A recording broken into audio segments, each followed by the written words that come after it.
नमस्कार, मैं हूं मनप्रीत और आप देख रहे हैं वायरल सच।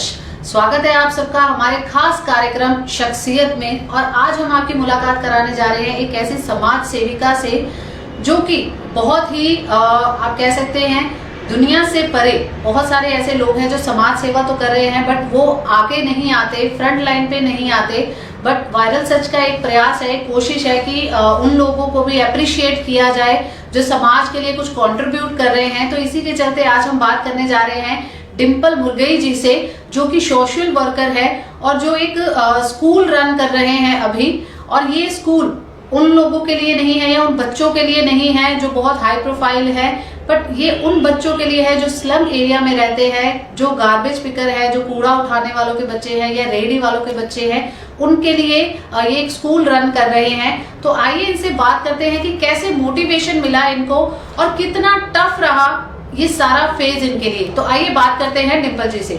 नमस्कार मैम, बहुत बहुत स्वागत है आपका। सबसे पहले मैम जानना चाहेंगे आपके बारे में, डिंपल जी कौन है, कैसे आए वो सोशल वर्क की ओर? वैसे मैं हाउसवाइफ ही हूँ, ऐसा कुछ खास मेरा परिचय नहीं है। बट पोस्ट ग्रेजुएशन और बीएड के बाद मैं बिफोर मैरिज टीचिंग जॉब में थी, तो एक पढ़ाने का जज्बा तो अंदर से था, लेकिन परिवार के कार्यवश इस तरह की कुछ दिक्कतें आई जिसकी वजह से मैं शादी के बाद पढ़ाने का अपना जो मेरा टीचिंग जॉब था उसे पूरा नहीं कर पाई जी। तो जब बच्चे थोड़े बड़े हुए तो दिमाग मतलब मन में थोड़ा टीचिंग का पैशन तो पहले से ही था। फिर मैं अभी करीब 2014 में जब बच्चे थोड़े मेरे इंडिपेंडेंट हो गए थे जी। उसके बाद हम लोग एक हमारे जानकार हैं मिस्टर सूर्यम जी, उनसे मिले। उन्होंने मेरे को अपने इस स्कूल के बारे में अवगत कराया कि इस तरह से हम एक कूड़ा बीनने वाले बच्चों से को लेके उन्होंने एक स्कूल शुरुआत करी है। तो मैं वहाँ गई जब पहले देखने कोई 4-5 साल पहले, तो मैंने वहाँ जाके देखा कि बच्चे सच में ही वो बिल्कुल कूड़ा बीनने वाले बच्चे या उसी एरिया से वो बच्चे आए थे। और लेकिन वहाँ का जो एनवायरनमेंट था उसे देख के मुझे अंदर से दिल से बहुत मैं पीड़ित हुई, क्योंकि मैंने देखा कि वो बच्चों को जो बुक्स हम लोग घर से उठा के डोनेट कर देते हैं, तो कोई 2nd क्लास का बच्चा 5th क्लास की बुक लेके बैठा है। और मतलब प्रॉपर जो एजुकेशन वहाँ हो रही थी या जो दी जा रही थी, जो टीचर्स दे रहे थे, लेकिन मतलब उससे देख के मुझे अंदर से बड़ी पीड़ा महसूस हुई। तो उसी दिन से मैंने सोच लिया कि अब मैं इन बच्चों, जो मेरी अपनी शिक्षा है, जो मैंने शिक्षा ग्रहण करी थी, उसको मैं अब इन बच्चों के लिए यूज़ करूँगी। तो कितना टफ फेज रहा आपके लिए, क्योंकि आप एक गृहिणी हैं, घर में बच्चे, माता पिता है, आपके father in law, mother in law, आपके हस्बैंड है, कितना सपोर्ट मिला उनका, कैसे उन्होंने आपको मोटिवेट किया? क्योंकि बहुत सारी लेडीज होती है जिनके शायद पेरेंट्स को भी कभी दिक्कत आती है कि आपको बाहर जाके काम नहीं करना, आप घर पे ही रहिए। हाँ। तो ऐसा कुछ आपके साथ भी हुआ? थोड़ा हुआ, ऐसा नहीं कि हाँ, मैं ऐसा नहीं कहूँगी कि हाँ मेरे को घर वालों का सपोर्ट नहीं मिला। घर वालों का पूरा सपोर्ट मेरे साथ था। जब मैंने शुरुआत करी वहाँ जाना रोज़, क्योंकि तब जब एक बार मैं उन लोगों से जुड़ गई, उन बच्चों से, तो फिर मेरा एक ये पैशन हो गया अराउंड 10:30 और 11, जब तक मैं अपना किचन वर्क पूरा करके, और फिर मेरे को अंदर से तड़प होती थी कि मुझे उन बच्चों के पास जाना है। क्योंकि जो शिक्षा हमने इतनी मुश्किलों से हासिल की, अगर वो मैं उसको आगे बच्चों में डिस्ट्रीब्यूट ही नहीं कर पाई तो उसका कोई फ़ायदा नहीं। तो इसमें मेरा सपोर्ट पूरा रहा, मेरे हस्बैंड का, इन लॉज का। उन्होंने कभी मुझे मना नहीं किया। उनको जब पता चला कि हाँ डिंपल एक किसी अच्छे कार्य के लिए आगे जा रही है, घर से बाहर जा रही है, तो उनका मेरे को पूरा सपोर्ट रहा। तो जब आपका स्कूल आपने स्टार्ट किया, तो पहले तो हम जानना चाहेंगे स्कूल का नाम क्या है, ये स्कूल कहाँ पे है, आज की डेट में कितने बच्चे यहाँ पे पढ़ते हैं, और पहले की क्या व्यवस्था थी और आपके आने के बाद क्या व्यवस्था हुई वहाँ पे? देखिए, जब मैंने 2015 में ज्वाइन किया था स्कूल को, तो उस टाइम अराउंड 30-35 के करीब बच्चे थे। 2 टीचर्स थी और एक उनकी कोऑर्डिनेटर थी जो उनको सुपरवाइज करती थी। और बच्चों की हालात तो मैंने आपको बताई ही हैं। वहाँ जो मेन दिक्कत थी वो ये थी कि हमारे पास प्रॉपर बिल्डिंग नहीं थी। हमें जो वहाँ के लैंडलॉर्ड हैं उन्होंने वो जगह दी हुई थी, बट वो एक अहाता सा था जिसमें एक कमरा दे रखा था हमें, और बच्चे जो हैं ज़मीन पे नीचे ही बैठते थे, दरियों पे, और सिर पे छत भी नहीं थी। और सबसे ज़्यादा दिक्कत आती थी कि वहाँ बच्चे नर्सरी से लेकर 5th तक के बच्चे थे। 5 बच्चे नर्सरी के, तो 5 केजी के, कुछ 4th के, कुछ 5th के। तो हम बच्चों को डिवाइड करके पढ़ा नहीं पाते थे। मतलब कि अगर आप छोटे बच्चों को स्टोरी टेलिंग चल रही है तो वो 5th का बच्चा भी इन्वॉल्व हो रहा है। 5th के बच्चों को मैथ्स के कुछ सम्स कराने हैं तो उसमें हमें डिस्टर्बेंस हो रही है। तो ये सबसे बड़ी समस्या आती थी हमारे पास। और उस वक्त मेरा जो मेन मकसद था वो ये था कि सबसे पहले मैंने इंफ्रास्ट्रक्चर या बाकी चीज़ों के बारे में अभी कल्पना नहीं की थी। मुझे ये था कि मैंने इनको अच्छी शिक्षा देनी है। तो पहले मैं एज अ टीचर ही जाती थी, मैथ्स, साइंस और इंग्लिश की क्लासेस ली मैंने। फिर जब धीरे धीरे मुझे लगा कि बच्चे पिकअप कर रहे हैं और बच्चों में इतनी सामर्थ्य है कि वो हमारे पढ़ाए हुए को बहुत अच्छी तरह से ग्रैस्प कर रहे हैं, तो फिर हमने धीरे धीरे प्रयास करना शुरू किया कि किसी तरह से इन बच्चों को ऐसा एनवायरनमेंट दिया जाए जहां इनके सिर पे प्रॉपर छत हो, नीचे पूरी बहुत अच्छी सराउंडिंग्स हो, जहां ये बैठ के तसल्ली से आराम से पढ़ सके। जैसे आपने बोला कि पहले ये दिक्कत थी और बाद में आपने इसके ऊपर संज्ञान लेना शुरू किया, तो उस टाइम पे क्या चीज़ें थी यहाँ? क्योंकि बहुत बार ऐसा होता है कि एनजीओज के बारे में लोगों की धारणा कुछ ऐसी रहती है कि ये सिर्फ डोनेशन के लिए ही चलाते हैं। तो आपने कैसे लोगों को समझाया कि वो यहाँ पे आके कुछ कंट्रीब्यूट करे, या वॉलंटरी लोग कैसे आपके साथ जुड़े? सही कहा आपने। दिक्कत तो बहुत आई, मतलब कई तरह की दिक्कतें हमने फेस की। सबसे पहली जो दिक्कत आई वो हमारे लिए ये थी कि हमें उस एरिया में किसी ने अपनी जगह नहीं दी किराए के लिए। हम लोग बहुत भटके, पूरा करीब 6 महीने 7 महीने हम पूरा काटर पूरी छानी। लोगों के पास बिल्डिंग्स थी, लेकिन वो जैसे ही सुनते थे कि एनजीओ का स्कूल है और पता नहीं ये लोग यहाँ से निकलें या ना निकलें, तो ये सोच के हमें ज़मीन किसी ने नहीं दी। फाइनली ये हुआ कि जिस अहाते में हम बैठे थे वहाँ के जो लैंडलॉर्ड थे मिस्टर भूप सिंह जी, उनसे हमने विनती की कि क्योंकि हमें और कोई जगह मिल नहीं रही है और अब हम इन 35-40 बच्चों को लेके अब हम बिल्कुल ये विचार हमारा पक्का है कि हमने इनको आगे तक बढ़ाना है। तो उन्हीं से रिक्वेस्ट करी तो उन्होंने ही हमें थोड़ा सा एरिया और दिया, जिसको हमने प्रॉपर धीरे धीरे, एकदम से नहीं, धीरे धीरे जैसे थोड़े हम लोग के साथ डोनर जुड़ते रहे तो थोड़ा थोड़ा पैसा जैसे इकट्ठा होता गया, हमने एक उसको थोड़ा सा स्कूल का फॉर्म देना शुरू करा। तो इस तरह से धीरे धीरे हमारे पास 5-6 कच्चे कमरे बिल्कुल रॉ मिट्टी के चुनाई हुए, जिसके ऊपर टीन शेड है, आज भी वहाँ पे लंटर नहीं है। और फिर धीरे धीरे हमने नीचे उसका फर्श बनवाया, उसकी जितना ओपन एरिया था उसको टीन शेड से कवर किया। तो एटलीस्ट हमारे पास 1 साल के अंदर इस लायक हो गए कि हम बच्चों को छत दे सके और ज़मीन दे सके। तो ये पूरा प्रयास जो हमारा चला, ये करीब 1-1.5 साल तक का जो समय था, ये हमारे लिए बड़ा क्रूशल भी था। लेकिन क्योंकि मन में विचार पक्का था कि अब हमें पीछे नहीं हटना है, अब हमें इन बच्चों को किसी ना किसी शिखर तक लेके ही जाना है, तो इसलिए ये हम, और खाली मेरा ही प्रयास नहीं था, मैं ये नहीं कहूँगी कि ये इसमें खाली मेरा सहयोग था। मेरे साथ सहयोगी और बहुत लोग हैं कि जिन लोगों ने हमें आर्थिक मदद करी, कुछ लोगों ने हमें दूसरी तरह का सपोर्ट दिया, जैसे हमें कुछ लोगों ने रॉ मटेरियल पहुंचाया वहाँ पर कंस्ट्रक्शन का। तो इस तरह से धीरे धीरे करके हम लोग, अब इस वक्त हमारे पास 6-7 कमरे हैं जिनके ऊपर प्रॉपर छत है, नीचे फर्श है, बच्चे क्लीन सराउंडिंग्स में बैठते हैं। तो इस तरह से तो ये चीज़ें भी आसान नहीं होती। सिर्फ बच्चों को लेके आना बहुत मुश्किल रहता है कि जो ऐसे गार्बेज पिकर जो कूड़ा उठाते हैं उनके बच्चे, या फिर कोई भी सब्जी वाले का बच्चा या आइसक्रीम बेचने वाले के बच्चे, उनको यही होता है कि हमारे बच्चे भी शायद कहीं ना कहीं काम पे लगे, थोड़े बहुत पैसे उनके ज़रिए भी हमारे पास आए। तो कितना टफ टाइम था आपके लिए? कैसे आपने उन लोगों को समझाया कि वो अपने बच्चों को वहाँ पे भेजें, और क्या क्या फैसिलिटीज़ आपके द्वारा उनको दी जाती हैं? कि सिर्फ एक किताब दे देना ही काफ़ी नहीं होता, बच्चों के लिए बहुत मायने रखता है उसका खाना, यूनिफॉर्म। तो उन चीज़ों के ऊपर आपने क्या संज्ञान लिए? इस तरह से, जैसे आपने सही कहा कि खाली अपना अगर हमारा मकसद है बच्चों को पढ़ाना, लेकिन उसमें बहुत बड़ा सहयोग रहता है कि बच्चे, हम किन बच्चों को पढ़ा रहे हैं, और उन बच्चों के पेरेंट्स हमसे मतलब वो भेजना भी चाहते हैं या नहीं चाहते। तो इसके लिए रियली हमने बहुत टफ टाइम फेस किया। हम लोग और मेरी 2 टीचर्स थी मेरे साथ, जो हमारे साथ बहुत पुरानी पहले से जुड़ी हुई हैं। जब ये 10-12 ही बच्चे हुआ करते थे तब से हमारे साथ 2 टीचर्स जुड़ी हुई हैं, शहनाज मैम और अर्चना मैम, और उनका मैं तहे दिल से धन्यवाद भी करना चाहूँगी, क्योंकि उन्होंने पिछले 8 साल से वो अब तक मेरे साथ हैं। तो हम लोग क्या करते थे कि हम हर एक के घर जाके जितने भी गार्बेज पिकर्स फैमिलीज़ के बच्चे हैं, बेसिकली जो हमारा स्कूल है ये है भीम कॉलोनी काटरपुरी गुड़गांव में, और वहाँ गार्बेज का हब है एक तरह से, और ये ज़्यादातर जो बच्चे हैं हमारे वो गार्बेज पिकर्स फैमिलीज़ को ही बिलोंग करते हैं।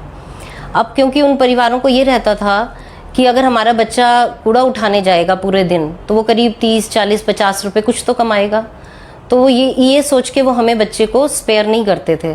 तो हमें उनको कैश थोड़ा सा देना पड़ता था कि ये लीजिए, आप हमसे कैश लीजिए और अपना बच्चा स्पेयर कीजिए, हम आपके बच्चे की भलाई के लिए उसको थोड़ा शिक्षा देना चाहते हैं। तो ये फेज़ रहा। तो जो पेरेंट्स की काउंसलिंग, जो पेरेंट्स को कन्विंस करना था, वो हमारे लिए एक बहुत बड़ा टफ फील्ड रहा कि उन पेरेंट्स को हम लोग बताते थे कि आप अपने बच्चे को शिक्षा ग्रहण करने के लिए हमारे यहाँ भेजिए।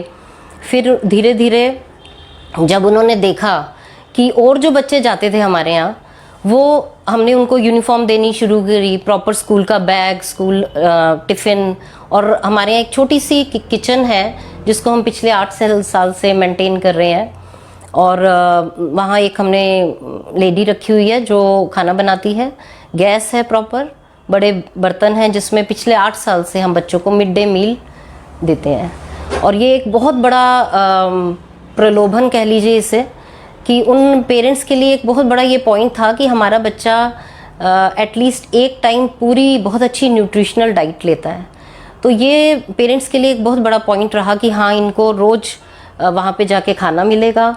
और आपको मालूम है कि ये जितने भी परिवार हैं, इनकी मदर्स जो हैं, इनकी माताएं हमारे यहाँ काम के लिए आती हैं, और फादर भी सुबह सुबह निकल जाते हैं। तो ये जो बच्चे पेरेंट्स अपनी जो छोटी छोटी खोलियाँ हैं उनको लॉक करके चले जाते थे उस एरिया के, और ये बच्चे बाहर सड़कों पे धूल बिल्कुल मिट्टी में खेलते हुए हमें दिखते थे।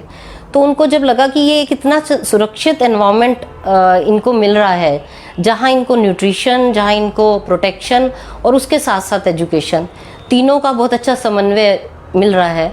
तो इस तरह से धीरे धीरे जब पेरेंट्स ने देखा उस एरिया के कि यहाँ पर खाना, प्रोटेक्शन, सुरक्षा बच्चों के लिए और एजुकेशन, तीनों का बहुत अच्छा बंदोबस्त है, और एक बार वो सुबह बच्चों को यहाँ छोड़ जाएंगी तो उसके बाद उनको 1-2 बजे तक की कोई चिंता नहीं रहती। तो ये एक बहुत बड़ा कारण रहा जिससे कि पेरेंट्स जो है कन्विंस हुए हमारे स्कूल के लिए। तो इसके अलावा कुछ और भी एक्टिविटीज़ आप अपने बच्चों से करवाते हैं, या फिर उनकी हेल्थ का कैसे ध्यान रखते हैं, कैसे उनको अवेयर करते हैं कि जो आपकी सराउंडिंग है वो तो काफ़ी हद तक मीन्स सही नहीं होती हेल्थ के लिए, बट कैसे आप उन लोगों को समझाते हैं कि आप अपने हेल्थ के रिगार्डिंग भी ध्यान रखें, या कुछ हेल्थ कैंप वगैरह लगाते हैं आप बच्चों के लिए? हाँ, सही कहा आपने।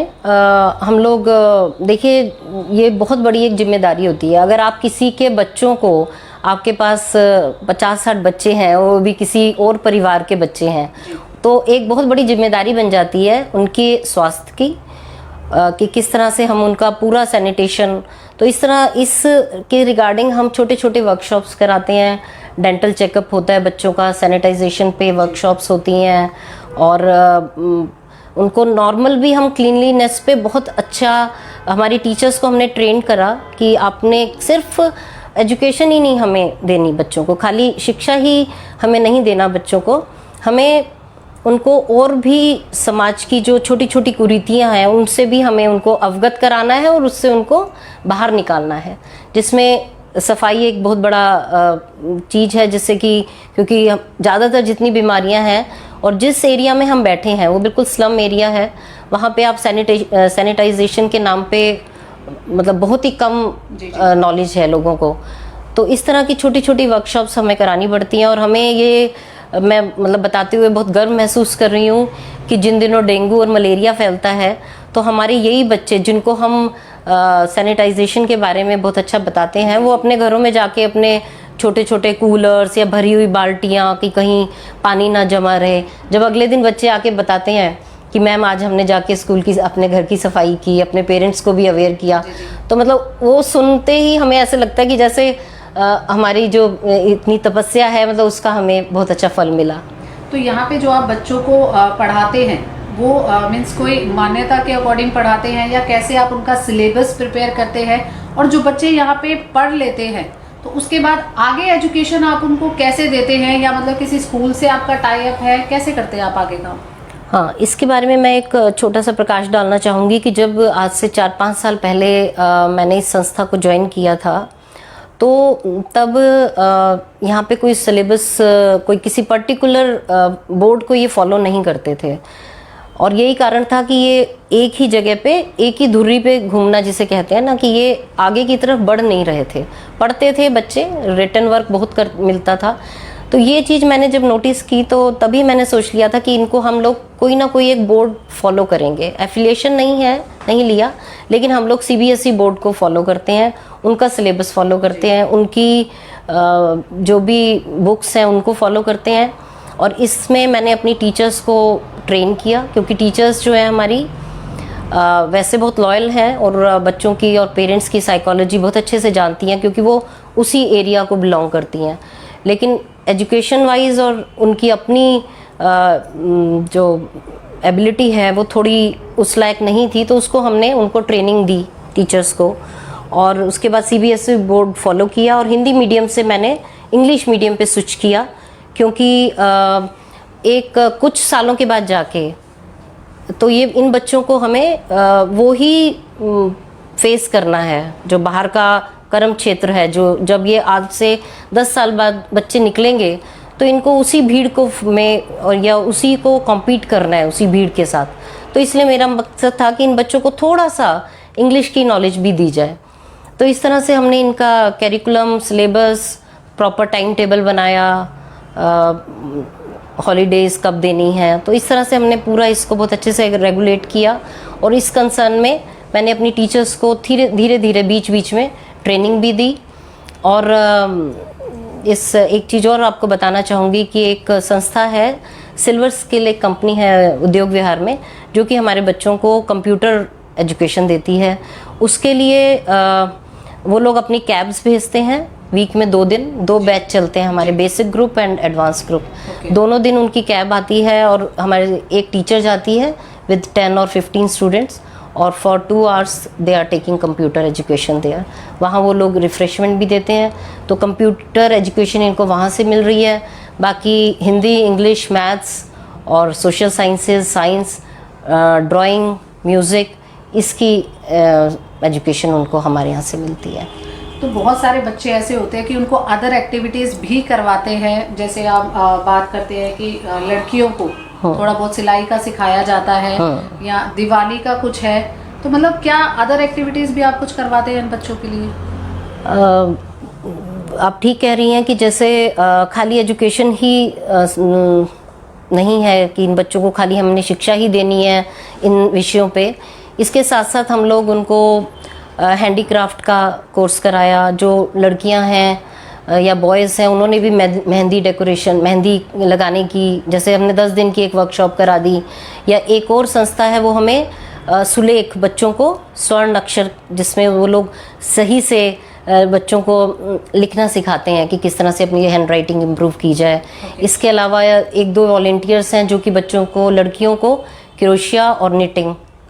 हमारे पास एक बीच में इन द मीन टाइम एक ऐसा चैलेंज हमने फेस किया कि गांव से कई लड़कियां आई जो कि ओवर एज थी, जैसे 13-14 साल की थी, और वो उन्होंने अभी तक कभी स्कूल का मुंह ही नहीं देखा था। तो वो हमारे लिए एक बहुत बड़ा चैलेंज हो गया कि इन लड़कियों को हम किस क्लास में बिठाएं। मतलब ना तो ये नर्सरी KG के लायक है और ना ही ये 5th के लायक है। तो एक बार को तो सोचा, कुछ लोगों ने हमें बोला कि डिम्पल छोड़िए, इनके पीछे हम नहीं पढ़ते, इनको कहीं आप जस्ट हम कुछ कहीं और इनको एंगेज कर देते हैं। बट फिर मुझे लगा कि अगर हमारी संस्था इन लड़कियों को नहीं ले पाई तो और किसी स्कूल में तो इनको वैसे भी एडमिशन नहीं मिलेगा। तो हम लोगों ने उनके लिए एक स्पेशल सेक्शन अरेंज किया, जिसमें यही 13-14 ईयर्स वाली लड़कियों को रखा, और पढ़ाने के साथ साथ उनको मैंने क्रोशिया, निटिंग, सिलाई, ये सब सिखाया। और जो भी ये चीज़ क्रिएट करती हैं, सपोज ये इन्होंने बंधनवार बनाए या अपने जो जिनको स्टिचिंग सिखाई, स्विंग मशीन पे वो सिखाया, उनसे हमने बैग्स बनवाए। उनको हम टाइम टू टाइम एग्जीबिशन लगा के डिस्प्ले ज़रूर करते हैं। या जो ऐसे अब दिवाली के दिनों में हम लोग इनसे दिए बनवा रहे हैं, हमारे बच्चे दिए रॉ मटेरियल हम लाते हैं, पेंट ब्रश वगैरह स्कूल में ही बिठा के उनसे दिए बनवाते हैं और डेकोरेट करवा रहे हैं, और उसको हम सेल करना चाहते हैं। और मैं सब लोगों से अपील भी करना चाहूँगी कि इन बच्चों की जो इतनी मेहनत है इसको आप साकार करें, और अगर आप चाहते हैं इस तरह के परिवारों को मदद करना तो दिए आप हमसे ज़रूर लीजिए। जी मैम, मैं आपसे पूछना चाहूँगी कि एनजीओ और या फिर कोई ट्रस्ट खोलना ज़रूरी होता है कोई भी सोशल कॉज करने के लिए, या बहुत सारे वॉलेंटियर होते हैं वो सोचते हैं कि हम कैसे कर सकते हैं सोशल कॉज, क्या हम टाइम के थ्रू कर सकते हैं या हम पैसों से कर सकते हैं, किस प्रकार से वो आपकी संस्था के लिए या पूरे समाज के लिए कैसे वो सोशल कॉज कर सकते हैं? देखिए, इसमें एक जो बहुत बड़ी चीज़ है उसे कहते हैं भावना। अगर आपकी भाव आपके शुद्ध हैं तो मैं नहीं चाहती कि आपको कोई प्रॉपर रजिस्टर्ड आप किसी फाउंडेशन से जुड़ें, आप किसी एनजीओ को ज्वाइन करें।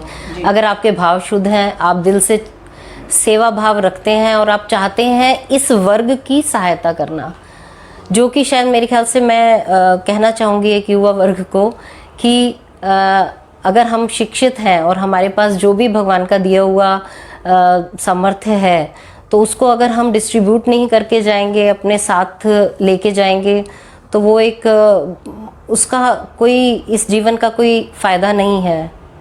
अगर आप चाहते हैं कि भगवान का जो दिया हुआ भगवान ने हमें सामर्थ्य दिया है, चाहे वो किसी भी टर्म में हो, चाहे आप शिक्षा टर्म में हो या आपके पास इतनी वेल्थ है कि आप उसको यूज़ कर सकते हैं, तो ये एक हर व्यक्ति का एक ये भाव होना चाहिए कि हमारे पास जो भी है उसे हम इनमें वितरण करके जाएं, चाहे वो आप शिक्षा रूप में दें, चाहे आप धन रूप में दें। और यही इसी चीज़ को मद्देनज़र रखते हुए मैंने एक अन्नदानम सेवा शुरू की हुई है इन बच्चों के लिए। कि देखिए, आप किसी एक से अगर मैं कहूँ कि इन बच्चों का राशन दो पूरे महीने का, तो वो बहुत मुश्किल होगा। लेकिन अगर यही भाव, यही बात मैं 1000 फैमिलीज़ में बोलूँ कि आप 1000 लोग अपने अपने घर से थोड़ा थोड़ा 1-1 किलो भी अगर आप पैकेट आप दे देते हैं, दाल का, चावल का, मसाले हैं, ऑयल है, जो कि हमारा वहाँ मिड डे मील रोज़ चलता है, तो अगर हर परिवार से थोड़ा थोड़ा आ जाता है तो शायद किसी को अपनी पॉकेट पे बहुत हैवी नहीं लगता। तो ये अन्नदानम सेवा चलती है हमारी, पूरे गुड़गांव में चलती है, जिसमें आप अपने घर से 1 किलो 2 किलो दाल, मसाले, चावल, क्योंकि जो हमारी रसोई है वो इस अन्नदानम के भरोसे ही चलती है। तो कोविड में भी आपने कुछ ऐसा करा है, क्योंकि बहुत सारे पेरेंट्स, क्योंकि जैसे आप बात कर रहे हैं कि ये स्लम एरिया के बच्चे हैं, तो कहीं ना कहीं उन पेरेंट्स को भी दिक्कत आई होगी इस कोविड के दौरान, तो कहीं आपने उनकी भी सहायता का कुछ ध्यान रखा? हाँ जी, बिल्कुल रखा ध्यान इसका हमने। ड्यूरिंग कोविड पीरियड हमें मालूम था कि एक तो इन लोगों का रोजगार छिन चुका था, कुछ फैमिलीज़ तो गांव भी शिफ्ट हो गई थी यहाँ से, लेकिन जो फैमिलीज़ हमारे स्कूल के बच्चों के, जो परिवार यहाँ पर काटरपुरी या गुड़गांव में थे, उनके लिए हमने जो भी मैंने अपने कुछ व्हाट्सएप ग्रुप्स बनाए हुए हैं हेल्पिंग हैंड्स के नाम से, उस हेल्पिंग हैंड्स पे मैं मंथली रिक्वायरमेंट डाल देती हूँ नॉर्मली, जिन दिनों हमारा स्कूल रन चलता है, जब वहाँ पे किचन हमारी ऑपरेट होती है।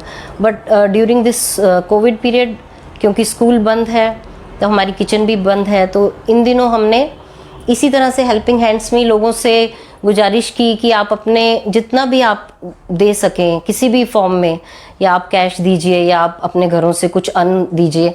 तो इस तरह से हमने इन परिवारों को एक किट बना के दी थी, जिसमें मसाले, दालें, ऑयल, कुछ वेजिटेबल्स की पूरी। तो हमने काफ़ी परिवारों की मदद करी। एक तरह से अपने स्कूल के बच्चे जितने यहाँ पे रह गए थे, उन सभी परिवारों को हमने कोशिश की कि हम उसको राशन दें। जी, शो के अंत में डिम्पल जी आपसे ये जानना चाहूँगी कि बहुत सारे लोग हैं जो सोशल कॉज करना चाहते हैं, वो संस्थाएं भी ढूंढते हैं, तो कैसे लोग आपकी संस्था से जुड़ सकते हैं, या आप लोगों को क्या अपील करना चाहेंगे? पहले तो आपका बहुत बहुत धन्यवाद कि आपने मुझे इस लायक समझा कि अपने स्टूडियो में आमंत्रित किया। सही कह रही हैं आप कि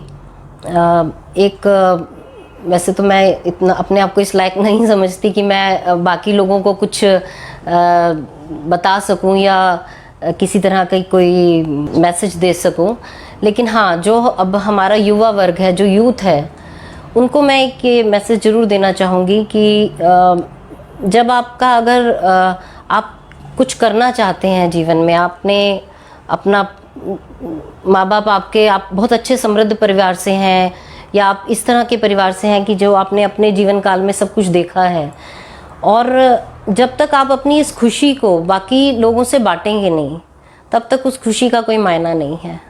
तो एक ये युवा वर्ग से मेरा बहुत विनम्र निवेदन है कि शुद्ध भाव से, अच्छी इंटेंशन से, किसी भी तरह का, ये नहीं मैं कहती कि आप फाइनेंशियली आप कैश दीजिए, आप किसी भी तरह से सेवा कर सकते हैं। हमारे स्कूल की या इस तरह से और बहुत सी संस्थाएं हैं जो इस तरह से जो लोग रन कर रहे हैं, तो किसी भी तरह से आप डोनेशन फॉर्म में दे सकते हैं, अन्न फॉर्म में दे सकते हैं। और एक बात और कहना चाहूँगी कि धन देना या किसी और फॉर्म में डोनेट करने से बहुत ज़्यादा सर्वोपरि है अपना वक्त देना। तो अगर आपके पास कुछ ऐसा ज्ञान है जो आप इन बच्चों को बांटना चाहते हैं, तो आप समय दीजिए अपना। जिन्होंने कुछ हैंडीक्राफ्ट का सीखा है या कुछ ऐसी नॉलेज है जो कि आप इन बच्चों को सिखा सकें। हमारा ध्येय ये नहीं है कि हमने कोई इनको 10th तक या 12th तक पूरी हायर एजुकेशन देनी है। हम basically it's a learning institute छोटा, जिसमें कि हम बच्चों को प्रिपेयर कर रहे हैं कि ये किस तरह से 5th के बाद, हमारे स्कूल नर्सरी से 5th तक है, 5th के बाद हम टाई अप करते हैं गवर्नमेंट स्कूल से, और न्यू पालम विहार के 2-3 अच्छे स्कूल्स हैं जिसमें सेंट सोल्जर है, शिक्षा भारती है, जो हमारे बच्चों को आगे 6th ऑनवर्ड्स पढ़ाई कराने के लिए तैयार है। तो इस तरह से हमारा ये एक लर्निंग बेस है जिसमें हम बच्चों को नर्सरी से लेकर 5th तक एक उनको रेडी कर देते हैं कि किस तरह से उनको आगे स्कूल के चैलेंजेस को फेस करना है।